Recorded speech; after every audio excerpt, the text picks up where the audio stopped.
continue with the third and last part of Science Chapter 16, Sustainable Management of Natural Resources. In this third video, we shall discuss our water resources. So water is a basic necessity for all the terrestrial life forms.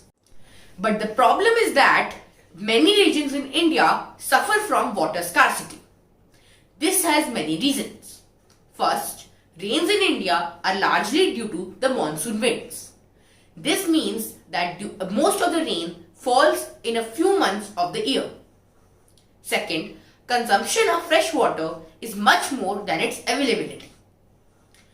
Third, human activities like depletion of vegetation cover, diversion of water for high water demanding crops, and pollution due to industrial effluents and urban waste have resulted in failure to sustain the underground water reserve. Thus, water needs to be properly managed. Now let's see few ways of managing water. So management of water resources is done by two methods, traditional methods and modern methods. First, let's look at the traditional methods. So traditional methods involved using irrigation methods such as dams, canals, tanks and johads managed by local people. The use of this stored water was strictly regulated. Let's see one example, which is Kols in Himachal Pradesh. This was a system of canal irrigation used locally. So water flowing in streams was diverted into man-made channels which took this water to numerous villages down the hillside. Water from the Kols also percolated into the soil and fed the springs at various points. So it also helped to recharge the groundwater apart from irrigation purposes. During the planting season, water was first used by the village farthest from the source of Kul, then by the villages higher up. Now let's look at the modern methods. So arrival of the British changed the traditional system and the concept of large-scale projects such as dams and canals was implemented by the British. Some modern methods include dams and canals, watershed management and rainwater harvesting. Now let's study about each one of them in detail. First, dams. So large dams ensure storage of adequate water. This water can be used for a variety of purposes like irrigation and electricity generation. Canal systems leading from these dams can transfer huge amount of water from great distances. For example, the Indira Gandhi Canal has brought greenery to many parts of Rajasthan. So all these were the advantages of dams. Now let's see the disadvantages of dams. So there is no equitable distribution of water. For example, the people close to the dam get lot of water, but the people far downstream don't get any water and they don't benefit from the construction of dams. People had three main problems about large dams. First, social problems. Dams displace large number of peasants and tribals without adequate compensation or rehabilitation. Second, economic problems. Huge amount of public money is used while constructing dams. Third, environmental problems. Dams lead to deforestation and loss of biological diversity. So due to all these problems, the Tehri Dam on River Ganga, Sardar Sarovar Dam on River Narmada and Tawa Dam are facing huge criticism due to these problems. So Sardar Sarovar Dam, there is an issue of raising its height, while on the Tawa Dam, the villagers have not got the benefits of rehabilitation till now. And the second way to manage water is watershed management. So watershed management emphasizes scientific soil and water conservation in order to increase biomass production. Various organizations have been working on rejuvenating ancient system of water harvesting, such as digging small pits and lakes, building small earthen dams, rooftop water collection and sand and limestone reservoirs. This has helped to recharge groundwater levels and bring the rivers back to life.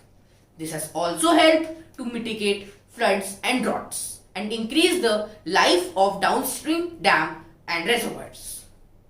Third, water harvesting. So water harvesting is an age-old concept in India. Some of the ancient water harvesting structures are khadis, tanks and nadis in Rajasthan, bhandaras and tals in Maharashtra, eris in Tamil Nadu, sundarams in Kerala, kuls in Himachal Pradesh and bhundis in Madhya Pradesh and Uttar Pradesh. Now let's look at one such water harvesting structure. In level terrain, water harvesting structures are crescent-shaped earthen embankments or low, straight and concrete check dams with a seasonal pond behind them. Monsoon rain fills the ponds behind the structure. Their main purpose is not to hold surface water but to recharge groundwater beneath. Now let's see few advantages of groundwater. It doesn't evaporate. It provides moisture for vegetation over a large area. It doesn't provide a breeding ground for mosquitoes. It protects the water from contamination by human and animal waste. So this was all about the water resources, and now let's talk about fossil fuels that are coal and petroleum. So coal and petroleum are very important sources of energy. And during the industrial revolution, they were a very important source of energy. They were formed from the degradation of biomass millions of years ago. Thus, they are exhaustible resources and would get finished in the near future. For example, petroleum resources will last only 40 years, while the coal resources will last only 200 years more. But a major problem with fossil fuels are that they cause a lot of damage to the environment. So let's see few examples of disadvantages of fossil fuels. So on burning in the presence of air, they release carbon dioxide, oxides of nitrogen and oxides of sulfur. And on burning in the absence of air, they release carbon monoxide. So all these gases are very harmful. Carbon monoxide, oxides of sulfur and nitrogen in high concentration are a poisonous gas, while the carbon dioxide is a greenhouse gas, and increase in the amount of carbon dioxide causes global warming. So the solution to this problem of using fossil fuels is that we need to look for alternative sources of energy, such as solar energy, wind energy, water energy, etc. I have already talked about alternative sources of energy in my video on sources of energy chapter and have provided the link in description box. So do watch it. And second solution is that we should use these resources judiciously. So few examples are that we can walk or cycle instead of using a personal vehicle to go somewhere. Similarly, we can use the stairs instead of lift while going to a building. And we can wear an extra sweater instead of turning on the heater on the cold days.